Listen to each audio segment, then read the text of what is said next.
the 80th anniversary Leyte Operations Conference here in Tacloban, which is where many of the events took place. So, sir, my first question is the relevance of your book and the events of 80 years to our present world. Go ahead, sir, and thank you. Well, thank you. It's an honor to be with you. Sorry I can't be there in person and come to you across the miles of the Pacific, but it is indeed 80 years since Douglas MacArthur and the Americans and Allied armies came back and landed Leyte. And I think that really the importance of that as we look back on it is that this was a tremendous effort of teamwork, not only the Americans, but the Australians and all the allies. And I think what I'd like to share with you a little bit today is the four main men, the four fleet admirals. America only had 5 star admirals that were 4 men, and all of them, one way or the other, contributed during their careers to Douglas MacArthur to have victory in terms of his invasion of Leyte. So as we look back 80 years on that event, it's not only important for the people of Leyte and there, but certainly important too in terms of MacArthur going on, landing later in the Indian Gulf and on Luzon and retaking Manila. It's really an important first step, if you will, to the liberation of the Philippines, which of course is going to end up with the independence of the Philippines after the Japanese surrender and after the end of the war. So let me visit with you just a little bit in terms of those 4 men, the 4 5-star admirals. You know, William D. Leahy is the first. He was born in 1875. All of these men really come of age at the period of time that we know as the Spanish-American War. The United States is stepping up to the world stage, either at the American Military Academy or, like in Leahy's case, he's actually serving on the battleship Oregon, which is going to take part in the Battle off Santiago in Cuba. But that's really the beginning of American relations with the Philippines. We know there's some really tough years and some tough history in those first decades. But by the time we get a little bit closer to World War II, the American military presence there, working with Filipinos, really have set up what Douglas MacArthur thinks is a good defense of the Philippines. Leahy, his role in terms of the invasion of Leyte and how that works is that he served battleship admiral. And he really comes of age at a period of time that the battleships are the queens of the sea, if you would. And he becomes chief of naval operations during the 1930s. President Franklin Roosevelt appoints him to that position, and he retires in 1939. And Roosevelt says to him, "Bill, I'll let you retire, but if we have a war, you're going to be right back here helping us win it." And of course, Leahy retires from the Navy in August of 1939. We all know that less than 30 days later, Adolf Hitler invades Poland, and that's the start of World War II in Europe. Now we also know, of course, just as an aside, that Japan and China have been fighting since 1937 in the Pacific. And I know you folks in the Pacific are much more cognizant of that than, quite frankly, some of my American friends when I have to remind them of that. Second admiral I'd like to talk about is Ernest J. King. Now, Admiral King is somebody who has really got a violent temper. He's almost obnoxious to a fault, and is someone who even one of his many daughters kind of questions and says, "Daddy, Daddy is the most even-keeled person I know. He is always in a rage. So Admiral King had a reputation for being a very, very hard-edged person and the kind of leader that you were really afraid of most of the time. But here's what King means to the Philippines and the role of MacArthur being able to get back to Leyte. After Pearl Harbor is attacked, and of course we know Clark Field in the Philippines and Luzon are also attacked in December of 1941. 1942 becomes this period of sort of regrouping. Admiral Nimitz, who I'm going to tell you about in a moment, wins the great battle at Midway and sinks 4 Japanese carriers. But by 1943, there's this period that I have to call a period of preparation. And it's during this period that America's great industrial might really kicks in. Let me just give you one example.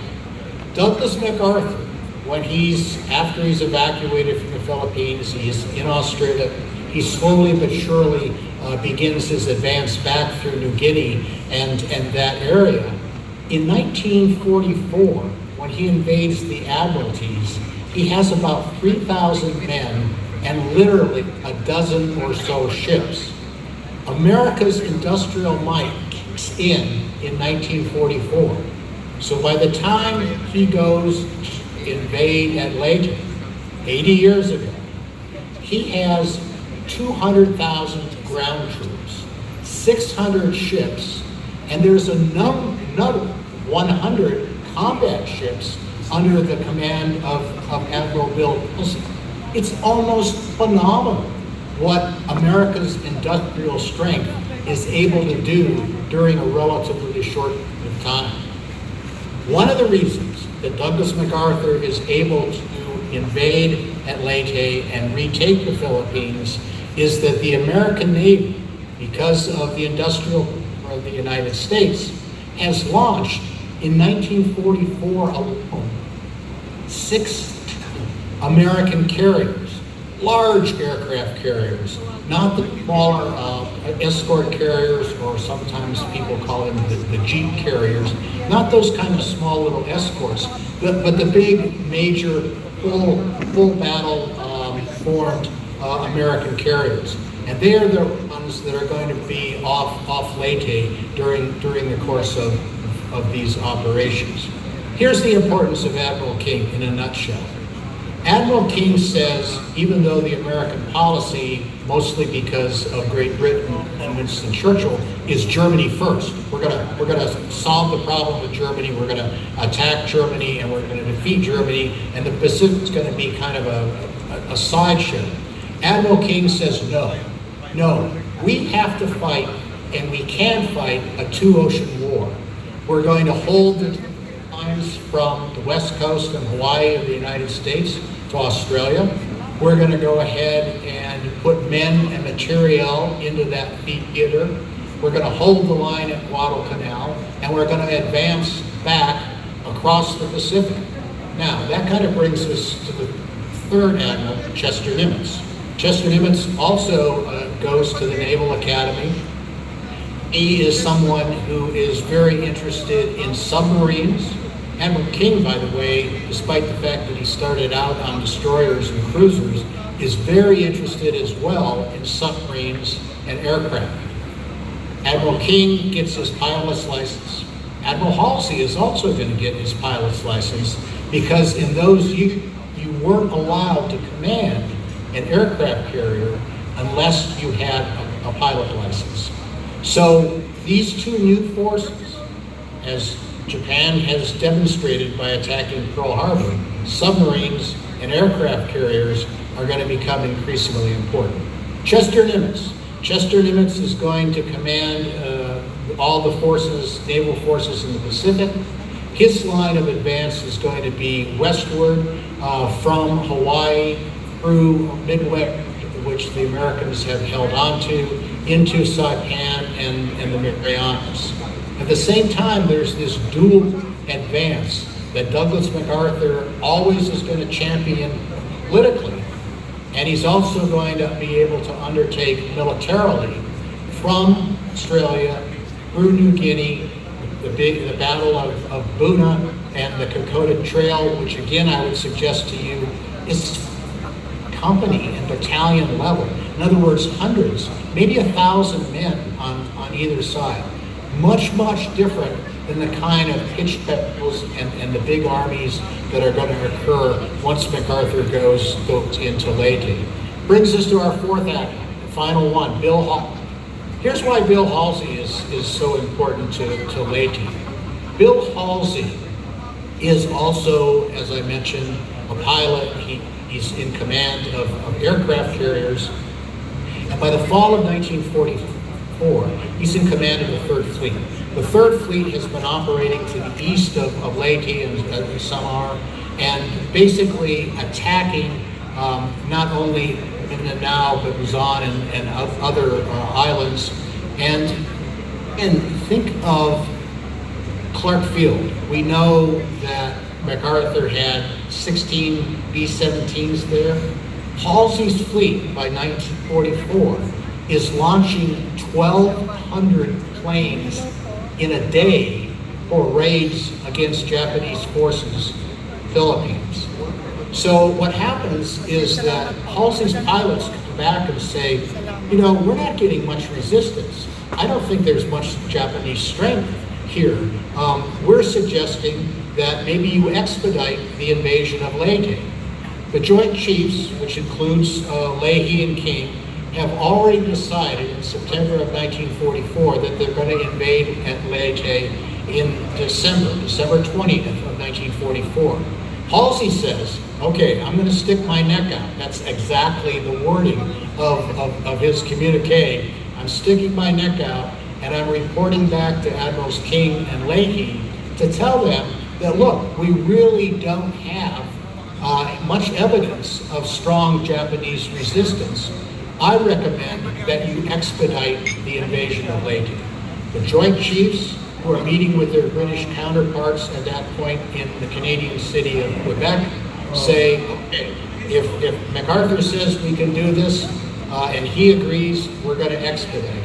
So we go ahead and basically then have the invasion of Leyte on October 20th of 1944, and those four admirals play a significant role in getting us to that point.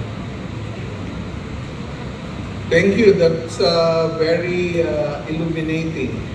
So, my next question, Sir Walter, for our friends here, my countrymen here in Tacloban as well, and the rest of the archipelago. Well, what do you think is the relevance of the Leyte operations to today's world? To this war? Well, I think that the Joint Chiefs realized that they had to go into the Philippines at some point. There were people, including Admiral King, who were suggesting that maybe they could bypass the Philippines and simply attack the island of Formosa to Taiwan. And I think Admiral King wanted to do that because he wanted to cut the Japanese supply lines from the Dutch East Indies. MacArthur, of course, feels not only that militarily he should go into the Philippines, but Douglas MacArthur has a strong moral feeling for the Filipino people, that he wants to go back and relieve them of the Japanese occupation. Of course, there's American and Filipino prisoners related from all the way back to the Bataan Death March that he wants to be able to rescue. So the point is, to your question, why Leyte as opposed to Luzon? I think the American military felt that it was better to take a small step, at least as far as the archipelago, and invade at Leyte and beef that operation up, planning ahead to later in December, they're there'll be the invasion of Mindoro, and then of course early in January, as you referenced, Professor, there'll be the big landing in the Lingayen Gulf, and MacArthur at that point is absolutely adamant that there be full speed ahead to recapture Manila. Thank you. Yes, sir. Let me just add one thing about the importance Yes, sir. of Leyte, if I may. You know, MacArthur is someone who really has combined operations at heart. And that means that he's not only working with his Army groups, Kruger and Eichelberger, as you referenced, but also his Navy under Admiral Kincaid and his Air Force under George Kenny.